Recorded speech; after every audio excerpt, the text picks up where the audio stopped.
There's so much benefit in waiting until the latest part of the day to eat your first meal. You know, some call this hunger, but clinically it's called intermittent fasting. And up until recently, the data seemed really clear. Practice intermittent fasting, eat your breakfast as late in the day as possible, and watch your health improve. The research showed that it can help you live longer, perform better in bed, lose weight, combat brain fog and forgetfulness, and really honestly so many other wellness benefits. Now, they're saying it isn't true, that it can actually kill you. Well, I disagree, but who am I other than Dr. Rachael? So let's explore the data. But even with intermittent fasting, what has never been clear is what should you break that fast with? What should you eat for breakfast that will help you push these health gains into the afternoon? And what breakfast will have you ready to slay dragons, plant the seeds for stiffness on demand, and really help you optimize the fact that food is the original medicine? So today we cover the breakfast of champions, the stiffness stack, literally. Now, we have the timestamps below if you can't sit through the learning part of this, but I really want you to be informed and to pass this information along because you can't get it anywhere else. So really stay to the end and listen to the whole thing. That way you can decide what is right for you specifically. And after watching, I want you to try this quick and simple breakfast combination. Of course, check with your doctor first, but try it for a week and then come back here and give me my flowers. I'm Dr. Rachael and I'm here to help. This is where you uncover the things that Big Pharma, Big Science, and Big Brother really wants you to forget or to not know about, which is the fact that food is the original medicine. God created food and plants and water and air to heal you and keep you whole. And that's why you need to subscribe today. First, intermittent fasting. Now, is this one of those health crazes that we'll later find out was making people sick? I don't think so. Or is it what it appears to be, a way to heal and optimize, right? So we'll discuss intermittent fasting first because I want you to have my opinion as a physician, as a sexologist, on the topic. And then I'll give you a step-by-step recipe for the breakfast of champions stiffness stack. Now, intermittent fasting is something that I have been recommending for most of my gents for years. It is science-backed. You get up in the morning and you push that first meal out as late as possible and you eat your last meal as early as possible. So like 6 or 5 even. There are no less than 10 evidence-based benefits of intermittent fasting. Every religious book out there references fasting.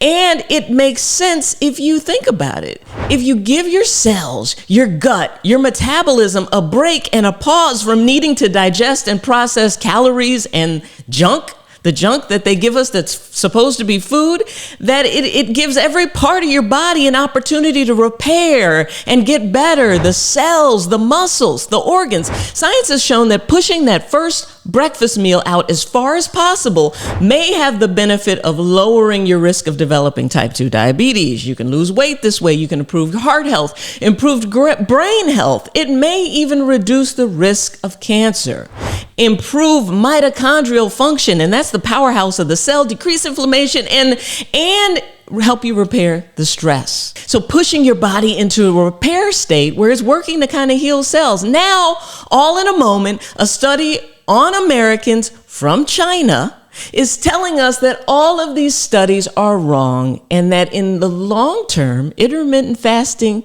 increases the likelihood of a massive heart attack. So what we're doing here is we're diving into the headlines that intermittent fasting is bad for you in order to work up to the breakfast of champions, the stiffness stack that you can have for breakfast as a breakfast plan that is nutrient and antioxidant dense. It tastes good and it'll set the tone for you to have the journey towards stiffness on demand from now until the very end. So I'm going to hit you with these hacks as we work up to what I'm calling Hard Week. So Hard Week is a week where we, my team and I, have the goal of helping 1 million gentlemen get hard without sketchy prescription drugs, without any sketchiness, right? For free. And this is my way of giving back and giving back to you. So Hard Week is going down and it's coming soon. So make sure you subscribe and turn on notifications so that you won't miss out on that.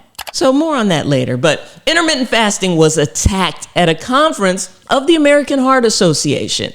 Now, this didn't come from the American Heart Association, it came from some scientists in China in March of 2024. And the initial findings were presented that found that people who ate their meals within an 8-hour period or less and then fasted for the rest of the day for 16 hours were linked to a 91% higher risk of cardiovascular death, heart attack death. Now, honestly, I think somehow, somewhere, they want us sick.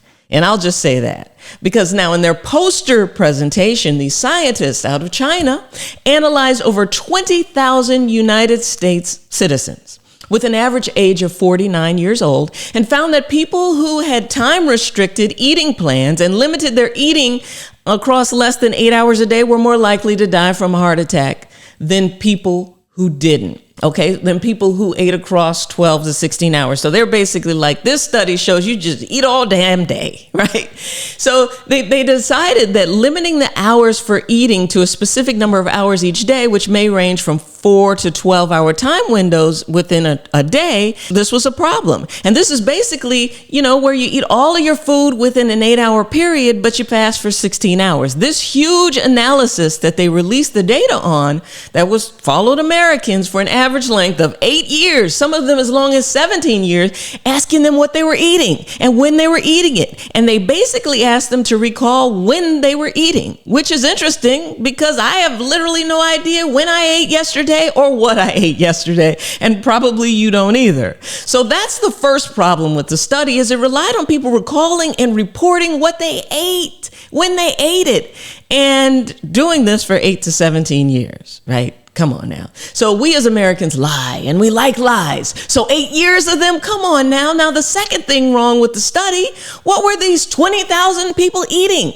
Because yes, your risk of heart disease will escalate if you are eating McDonald's or processed food during that window of time. It just makes sense, right? No matter what that window of time is, if you're eating a bunch of junk, your body's going to perform like junk. So the media ran with it, and all over the country, all over the world, they told you that intermittent fasting was bad for your heart. I absolutely do not buy it. The longer you go without putting this crap that they pass off as food here in our country into your body, the better. Your body gets to take a break from processing it. That I am sure of. So step 1 in the breakfast of champion stiffness stack, push that breakfast out as late as possible. Get up, enjoy your morning routines, but don't eat just yet until you have to. Next, I want you to gather the following ingredients. Now, these ingredients are curated for taste, improved nitric oxide production, better energy, less brain fog, enhanced blood flow, decreased inflammation, and improved testosterone production.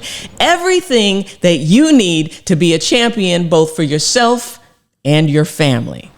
First, unsweetened, no emulsifier added chocolate, maca root, Ceylon cinnamon, honey, cayenne pepper or chili flakes. Now, the cocoa is rich in polyphenols and helps your body create more nitric oxide to improve blood flow to every organ in your body. Maca root. Now, Peruvian ginseng is actually a cruciferous vegetable like broccoli or cabbage. And it's known to increase sex drive, fertility. With this recipe, you may actually get somebody pregnant, so be careful. Improved erectile function, gives energy, increases mood, and in women, it actually improves menopausal symptoms like hot flashes. So this breakfast of champions is going to be for women too, so feel free to share. Now, Ceylon cinnamon has been clinically shown to help with erectile dysfunction. This savory spice increases sex drive. It helps regulate your blood sugar. It has been found to enhance blood flow, and some studies have even shown an increase in testosterone when consumed on a daily basis. I love Ceylon cinnamon. Also helps with your blood sugar. Now, raw, unpasteurized honey, as you know, is liquid gold. Honey has even been found to help preserve erectile function through the detrimental effects of cigarette smoking. What else can do that? Chili peppers contain capsaicin, and actually it is available. Capsaicin is available as a prescription for the treatment of ED in the UK. It has long been considered as a treatment for sexual dysfunction. Listen, food is thy medicine. So make sure you subscribe so you don't miss out on this type of information that you cannot find anywhere else. You are going to drink this recipe as a replacement for your morning coffee. Now, it comes as an offshoot to the Mandingo smoothie, page 32. But also, I want to say there's absolutely nothing wrong with coffee, but that's a video for another day.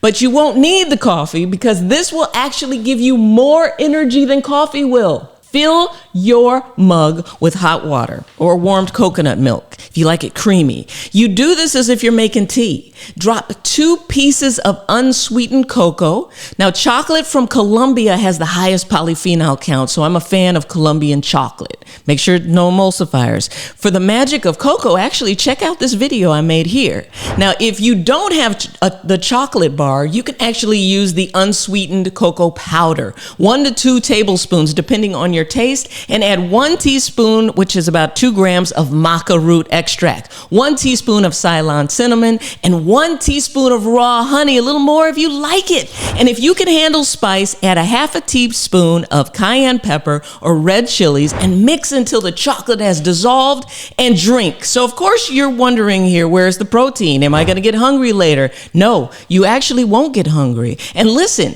have your protein at lunch. This breakfast stack will set the day off right. Get started so that you will be ready for hard week. So subscribe and turn those notifications on so you're ready, because a million of you are getting hard this week coming. I'm Dr. Rachael. I love you, and boom, I'm out.